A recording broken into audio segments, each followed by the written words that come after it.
Hello students, I am Devendra Kataria from SS Educational Institute, Malpura, Agra. Presently, I am taking care of Management Department. Students, today we will discuss on time and motion study in production management. It is a very important and interesting topic. Students, Frank Gilbert का ये मानना था कि हर एक production unit में ऐसे बहुत सारे अननेसेसरी मोशंस होते हैं, मूवमेंट्स होते हैं, जिनको एलिमिनेट करके हम अपनी एफिशिएंसी को बढ़ा सकते हैं। If we go towards the definition, time and motion study is created to determine the correct time to complete a given task. It also defines the best method of doing that task. Students, motion study में हम ये देखते हैं कि कोई duplicacy तो नहीं हो रही हमारे एफर्ट्स में, हमारे कोई मोशंस या मूवमेंट्स की डुप्लीकेसी तो नहीं है, या अननेसेसरी मोशंस तो नहीं है। और इन मोशंस की स्टडी को हम दो लेवल पे नापते हैं, एक मैक्रो, एक माइक्रो। मैक्रो मोशन स्टडी में हम बड़े लेवल पर यानी लार्ज लेवल पर या ओवरऑल लेवल पर प्रोडक्शन यूनिट के मोशंस को चेक करते हैं, और माइक्रो लेवल में हम बहुत स्पेसिफिकली इंडिविजुअली मोशन की स्टडी करते हैं। इसी तरह हम टाइम स्टडी भी करते हैं और ये पता लगाते हैं कि किस टास्क में कितना टाइम लगना चाहिए, स्टैंडर्ड टाइम क्या होना चाहिए।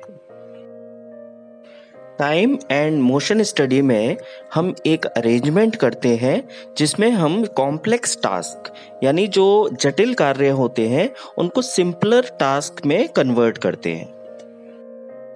उसके बाद हम एक सीक्वेंस एस्टैब्लिश करते हैं कि कौन सा टास्क पहले किया जाए तो दूसरा टास्क उसके होने से इजी हो जाएगा। इस तरह से एक सीक्वेंस डिसाइड करते हैं और फिर स्टैंडर्ड टाइम निकालते हैं। इसके साथ ही वेस्टफुल मोशंस को, मूवमेंट्स को हम डिटेक्ट करते हैं, उसको पहचानते हैं और एलिमिनेट कर देते हैं। स्टूडेंट्स, इसमें एक बात का ध्यान रखा जाता है कि स्पेसिफाइड कंडीशंस या कंट्रोल्ड कंडीशंस में ही हम टाइम और मोशन स्टडी को करते हैं।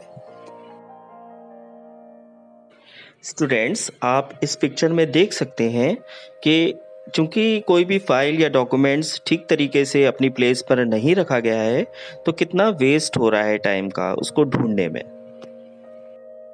टाइम एंड मोशन स्टडी का एक और बहुत अच्छा एग्जाम्पल है टाइपिंग का या टाइपिस्ट का।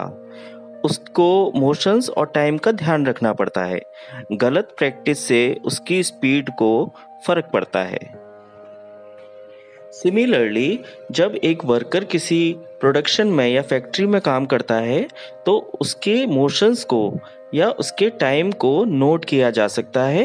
यदि कुछ करेक्शंस होने होते हैं तो उसको दोबारा से ट्रेनिंग पे भेजा जाता है और उसके आउटपुट को या एफिशिएंसी को बढ़ाया जाता है। स्टूडेंट्स, देखिए इस पिक्चर में एक एम्प्लॉय की सिटिंग पोजीशन डिफाइन की गई है। उसको इस तरह से बिठाया गया है कि उसको बहुत सारा मोशन मिल रहा है और उसका वर्किंग स्पेस भी बहुत ज़्यादा है, साथ ही वो इजीली मूव कर पा रहा है।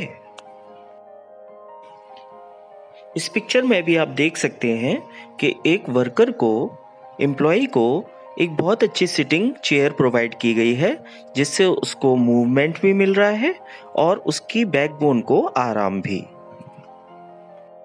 ऐसा होने पे उसको थकान कम होगी और उसकी एफिशिएंसी बढ़ेगी।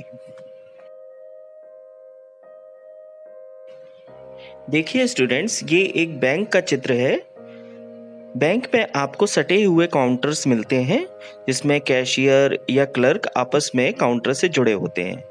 ऐसा होने पे उनको बार बार उठ के नहीं जाना पड़ता है और वो आपस में ही ट्रे के माध्यम से या विंडो के माध्यम से डॉक्यूमेंट्स ट्रांसफ़र कर लेते हैं।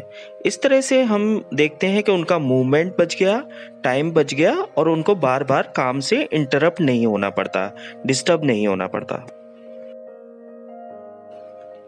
आजकल तो आर्टिफिशियल इंटेलिजेंस और रोबोटिक्स का ज़माना आ चुका है, तो ऑर्गेनाइजेशन के अंदर रोबोट्स या मशीन्स की भी मोशन स्टडी करके देखा जाता है। जैसे कोका कोला का बॉटलिंग प्लांट है या वेयर हाउस में जो आपके जो भी मशीन्स हैं उनको रखने जाती हैं, उनका मोशन चेक किया जाता है और उस मोशन से कितना आउटपुट आ रहा है उससे उसकी कॉस्ट तय होती है। आजकल तो क्रिकेट में भी कंप्यूटराइज्ड तरीके से टाइम एंड मोशन स्टडी करके बॉलर या बैट्समैन की बैटिंग या बॉलिंग को सुधारा जाता है। टाइम एंड मोशन स्टडी तो बहुत ही वैल्यूएबल है किसी भी ऑर्गेनाइजेशन के लिए। As we have already discussed, उसमें वेस्टफुल मोशंस को, मूवमेंट्स को एलिमिनेट करते हैं आप। इसका मतलब है आप ह्यूमन रिसोर्स से बेस्ट काम ले रहे हैं, बेस्ट आउटपुट ले रहे हैं, प्रोडक्टिविटी और एफिशिएंसी को बढ़ाता है। वर्कलोड का बैलेंस्ड डिस्ट्रीब्यूशन होता है, जस्टिफाइड डिस्ट्रीब्यूशन होता है और सबसे बड़ी बात, एक बेस्ट मेथड निकल के आता है जो स्टैंडर्ड मेथड होता है किसी भी टास्क को कंप्लीट करने का। Students, time and motion study इतनी आसान नहीं है।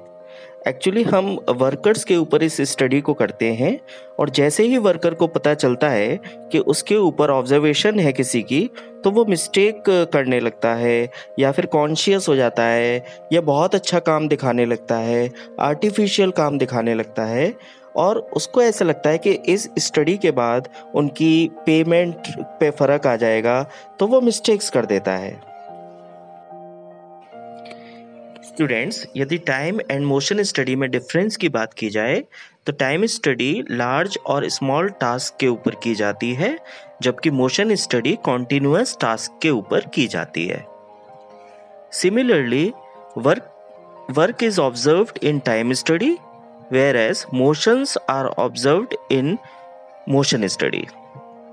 In time study, work is broken into pieces, whereas in motion study, motions are divided. Similarly, errors are reduced in time study, whereas in motion study, unnecessary works are removed. So students, I not only hope but I am sure that आपको ये topic अच्छे से समझ आ गया होगा। अगर ये topic आपको अच्छे से समझ आ गया है तो प्लीज़ लाइक और शेयर ज़रूर करें और हाँ, सब्सक्राइब वाली बेल बजाना ना भूलें।